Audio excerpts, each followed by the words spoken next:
Hey everyone, let's take a look at the Bee Farm by LEGO Minecraft. Set number 21165 contains 238 bricks.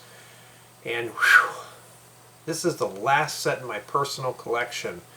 I bet some of you are probably jumping up and down on this one. So here we have, I guess, a random player holding a printed tile. I'm assuming that it's printed. I've heard that it is. And we got ourselves some bees, a beehive, and a portion of terrain with sheep. And here's the back. It doesn't look too bad. Well, just kind of looks a little bit on the small side. But, well, we'll see how it goes. Let's head over to the Lego table and take a closer look. Here we have the bee farm, if you want to call it that.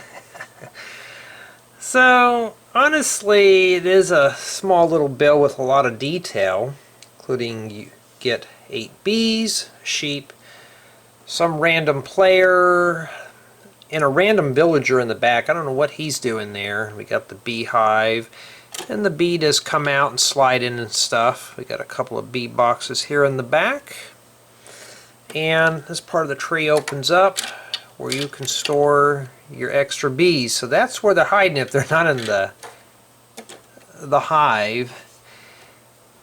Here's the back.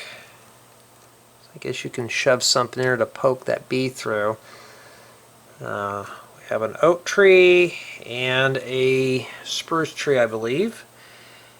And this right here, this little gear actually makes these angry bees spin around, so don't have to worry about them chasing after you. This is all they do. Of course, you can easily swap these out to put the regular bees on if you choose.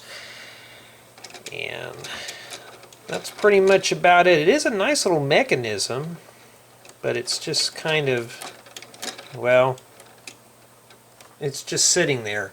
We got some kind of fire in the back. I guess either something's burning or we're supposed to put that under the beehive. It usually tames the bees, like the smoke and stuff. So it is a nice small little build. Probably more for a younger builder. Now let's get into the review here. Did this keep my interest as an adult? Well, you have to build multiples of the bees. And it seemed like every page you had to put one flower together at a time. So it was starting to get pretty redundant. It was getting boring. I was starting to get bored with this one real quick. Despite it looking really interesting, it was not really pleasant for me, especially as an adult. The build quality, you know, it's just all plated together and stuff, so it's not the most sturdy build in the world. And it wasn't really... It just seemed kind of flimsy. Could this be dropped in a Lego city in its current state? No. I mean, you got a bunch of these holes you have to fill in. I mean, there's even a hole back in here.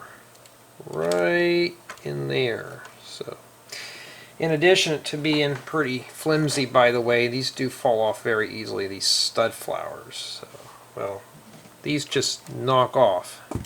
So, in addition, everything else falling down around me.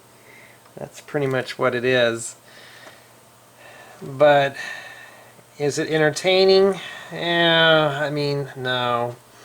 But could this be dropped in an existing MOC? I'm sure you could.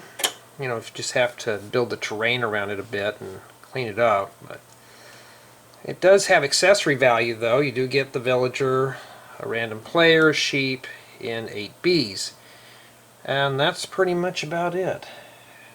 So, would I recommend this set if you're a Minecraft player or you're someone who collects Minecraft Lego sets? It has some accessory pieces in here, like the printed tiles and the bee pieces and stuff.